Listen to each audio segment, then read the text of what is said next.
Hi, yeah, my name's Colin and I'm an addict. Oh, the fear is real tonight. I haven't thought about what I'm going to say, and I'm sat here sort of in fear. And then Ryan comes in the corner of my ear and goes, "Are you sure you're well enough to be carrying a message tonight?" Cocaine Anonymous. And to be honest with you, I'm like, sometimes I am, sometimes I'm not, but I'll do my best. And in this room tonight, it is exceptionally busy. But there is probably more clean time sat in this room than I've ever been to in a meeting in a long, long time. Do you know what I mean? There's some, big hitters or long periods of time of sobriety sat in it tonight and added together. There's some hundreds and hundreds of years, which shows it does work, right? But we are the 1%. Do you know what I mean? Whereas everyone else, this group in its old venue in Ringwood was my home group for many years, and there's only there's Al, Toby, Tim, Claire, the original sort of people that used to go to it back then, like 15 years ago, I think, back then. And this meeting in this old venue's seen all types of me in that meeting, like the me that's happy, that's joyous, that's working the program, that's in service and has got good quality sobriety out of a period of time. And then that meeting also saw me come back in, broken, crying, unable to stay clean and sober, completely mad with the mental obsession. Do you know what I mean? Because I played around with this stuff. That's my story. It's a little bit embarrassing, but it's an honest program, right? So I've done 4 1-year shares, right? I've done 3 2-year shares. I'm not really selling the program, right? And God willing, in about another 6 weeks, I'll be doing my 4th 2-year share. So what does that tell me? That tells me it works, but it also doesn't work if you don't work it, right? And then that is a classic side of me. I get so well externally, and external things just seem to stick themselves to me. And then what happens is, I don't need to go to that meeting tonight. I don't need to make that phone call. I can play around with this power that I've been gifted from working this program, and I've taken this program for granted and believe that the person that I am in certain states of my recovery over a long period of time. I've been in the fellowship for 19 years. I've been coming to these meetings, 19 years. And I've messed around with this stuff and guess what's happened? I've gone flat out the door again, do you know what I mean? And that really is my experience. So it's not a message of coming in and broken and willing and getting a sponsor, getting a service and looking at these steps and basically adopting this stuff into my life. Is I've really played around with it. I've taken a piss. I haven't given the illness the respect it deserves. And there's obviously when I first come into the fellowship, Cocaine Anonymous didn't have any cocaine addicts in it. Cocaine Anonymous was full of heroin and crack addicts. Do you know what I mean? And that was what I came in for cocaine, but I previously in the 90s have been a crack and heroin addict. And it doesn't matter about the substance that we took, but if you're anything like me and you judgmental and you it says there's that slogan, isn't there? Listen to the similarities, not the differences. It's such a flippant little sentence, isn't it? It just flies out your mouth really short, but I'll do everything I can to listen to the differences and not the similarities. In my mind, I'll be like, well, I didn't do what you did. I didn't go to as bad a place as you did. So that means I haven't got to do what you do each day in order to keep your recovery. And it's fucking rife across the fellowship. Do you know what I mean? People come in, there's this voice in their mind, or in my mind, I can see from my experience, where it's too much, I can't stop using, I hate myself, I want to kill myself, I'm stepping over my loved ones, breaking their hearts, and I come in and they go, get a sponsor, get involved in service, get attached to a power and work program. And I'll do the complete opposite to that. What is that? Why do I do that? Am I the biggest saboteur of my life? Do you know what I mean? And I can't put a reason why I do it. It's like I'm a professional forgetter. I forget how bad it was. For me, it is bad. Do you know what I mean? And if you've come into this meeting with a fellowship because it's got too bad out there, you've lost the ability to control the amount that you took, you made a promise to a loved one or to, whatever that you weren't going to use again, that this time it would be different. You woke up in the morning, you looked in the mirror and you're like, I don't want to do that again. I don't want to do that. Today is going to be the day off. I'm not going to do it. I'm going to break the habit and the cycle. And then something happens, like a split second later, a few hours later, possibly in the day, and all of a sudden your mind has turned you towards the dealer, towards picking up the phone, towards making the call, and you've suddenly gone to an arrangement in your mind that it is okay to use today, and it will be different, and I can put this off, and I can then relook at valuing my life tomorrow. Do you know what I mean? And that really was my story. And I've had a really tough time in recovery. You know what I mean? I really have. I've had this love affair of it. I've left the fellowship so many times. I've literally, I remember turning around to Al years ago and said, Al, I don't think I'm an addict anymore, and I don't think I need to come to the meetings. And he's like, well, you got my number, just give me a call if it gets too dark. And I was thinking, who does he fucking think he is? Like, as if it's going to get too dark for me. And then, I'm bringing it out, broken again. And he's like, just stay. Do you know what I mean? And it was like, I just don't know, I haven't really played around with this stuff. And the ripple effect for me, one, getting well and recovered in the times I have been, and the ripple effect of me stopping this program is devastating to my family. Like, there's a lot of people in this room with good quality, long, clean time, whose children haven't seen them use, right? And I admire that, because I put my children through mad stuff. Do you know what I mean? They saw things that no children should see. Do you know what I mean? I literally used to take my eldest son out scoring with me, and we'd be in the woods, and he'd be like, where are we going, Daddy? And I'd be like waiting for the man to come on his BMX and spit his gear out and put it into my hand. Do you know what I mean? And then I'd be smoking in front of him. Daddy, can you stop smoking? And I was smoking heroin in front of my son. And Daddy, can you stop? This is disgusting and it smells horrible. And I'm just like powerless. You know what I mean? I love my children with all my heart, and they are not enough for me to stop using. I remember I used to take my eldest son, who's 19 on Saturday. He's going to be 19. He's a lovely young boy, right? And he's he smokes a bit of weed and he's done a bit of Kent and stuff. He's a lovely young man, and he could have been so different. He's not one of us. My youngest, he's questionable. I think he could be on his way in the future.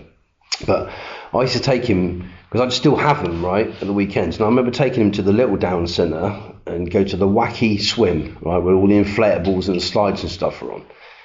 And I remember I'd take him in there, and my desire and need to smoke some heroin was so strong. I'd take him out of the water, and we'd go into the toilet, and he'd stand there, and he'd have his armbands on and his little goggles on, and he'd be shivering, and I'd be in the toilet fucking blazing on some foil, just because I couldn't even handle half an hour of not using. Do you know what I mean?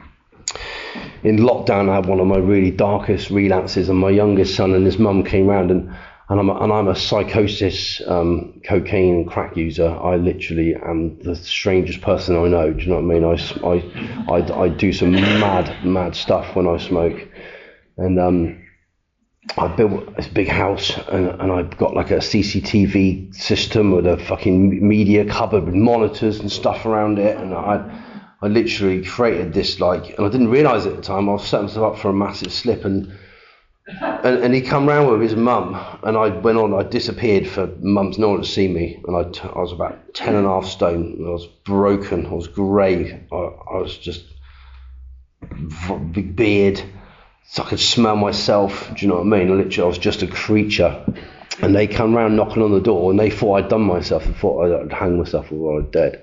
And I could see them on the camera, and my little boy's crying for his dad, and I'm like that, and I'm just fucking blazing, and I'm looking at them on the CCTV, and I'm like, go away, you need to get away, you're making a house on top. And I was just black with had no emotion. It was just like you were pests on my doorstep. Do you know what I mean? And then we fast forward the tape now, and I'd like to think now that I am a good father. You know what I mean? I am if you were to, there's that saying, you look through someone's kitchen window, you sort of see really what goes on in the house. And I believe I now I treat them with respect. You know what I mean? We got a great relationship. They don't see me. You know what I mean? They don't see me the person that I used to be. Do you know what I mean? They brought up in a loving environment, and that is testament to me working this program. You know, I've lost some friends during this stuff. I've been to far too many funerals. I lost one of my oldest pals who brought me into the fellowship. He come in like Ryan knows him from back in the day, and you would love, you know, and he brought me into the fellowship in 2006 when my missus was about to leave me. I'd literally lost everything. I'd gone bankrupt. I ripped everyone off in the town. I was hiding in the flat in West Owl. Everyone was hunting for me. My mum, they come at my mum's house with hammers and knives looking for me and stuff, and stole hundreds of thousands of pounds. And I joined the fellowship, and I come in, and he was like 3-4 years clean. He disappeared from our friendship group, and I seen him, and he was like glowing. He was like well looking. I was like, I've never seen this person looking as well. And I started going to the Saturday afternoon meeting, and this is where I first discovered the Ringwood meeting in its old venue. And he was going around the hospitals, like 12-stepping people in alcohol wards, doing proper, you know, Bill and Bob sort of 12-step stuff. And he had like 3 or 4 years. Raymer had just come into town, an amazing speaker, controversial, but I think he's a great speaker. Come into town, and the fellowship was on fire. People would stand up, sharing from the floor with a big book in their hand, waving it around, big book bashers. But I loved that stuff. You know what I mean? I loved it. I did, because it was like this like life was the fellowship was on fire, and I was benefiting from the people that stood before. I didn't do the convention. I wasn't in then. Didn't go to that convention where he come over and set the town on fire with recovery. But I rode the wave of the people that were lit up from him, so yeah, I sort of got this stuff, and I was a serial relapser. I've got enough key rings to fill that box 5 times over. I was literally up and down. I was even getting clean time key rings for sobriety time I didn't even have. I just wanted a cuddle and a fucking clap. No one had given me any love for anything for a long time. Do you know what I mean? I was like picking up. People look at me going, "You're not fucking 60 days clean. Just give me a cuddle. My self-esteem is so low. No one likes me. I hate myself." Do you know what I mean? And it was really bad. And I went through. And I sort of came in and out. And then my pal that I spoke about, he stopped doing his stuff, and he went back out there. And then in the last year, I got a phone call down the beach. And my pal rang me up, and he went to a treatment centre over in Thailand, and he was just under 6 months, but decided to take a week off in Phuket before he flew back.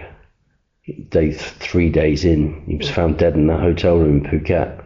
Like he had some mad fatal cocktail of something, and he was dead, and that really, really hurt. And then 2 months after that, my oldest friend, my son's godfather, he was bang on the crack, and he had a heart attack outside St Paul's homeless shelter, and he was dead. I had to carry his body in December of last year. And this illness is cruel, man. It stripped nice people, good quality people, from their families and stuff like that. And you know, if you relate to the stories that you'll hear from me and other people, you know, there is no other way. If you're the real deal addict and alcoholic, if you can't stop using because you're an addict, you're an alcoholic, and you relate to the stories, and there's no one on the earth that is strong enough, as much as you love them, for you to make the decision to say, I'm going to stop using now, then you're an addict, you're an alcoholic, and there is only one way out, and there's one solution, and it's working these steps and getting on this program and finding a power to call God. You know, my God, I still have no idea what it is. It evolves, it changes from time to time. All I know is it's not religious, one, and that's just not my thing. But there is something out there, and I've got this relationship with it, and I've done this deal in my mind. If you do this, this, and this, and don't do this, this, and this, then you'll be protected. And that's pretty much my higher power, really. And yeah, so I really am a massive advocate of this stuff. Do you know what I mean? And when I look at my relapses, when I sort of look take a step back and look in, and they were all because I wasn't doing anything. You know what I mean? This is an action program, and I wasn't doing anything. I wasn't doing the service. I wasn't helping people. I was thinking of myself, which is a massive problem I suffer with a lot. Thank you. I wasn't enlarging my spiritual life. I wasn't praying. I wasn't reading.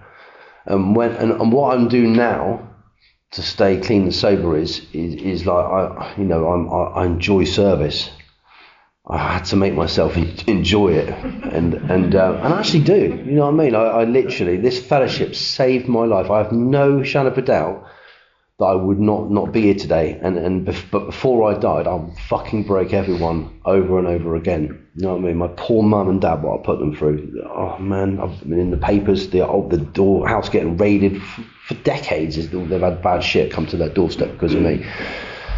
And I've got a great relationship with them now. They trust me. I'm the go-to son. I've gone from the black-eyed boy to the black sheep of the family to like this person they're confident they can speak to. Do you know what I mean? It's like I've completely changed. But I know that if I stop doing this stuff, I'll go back to who I was.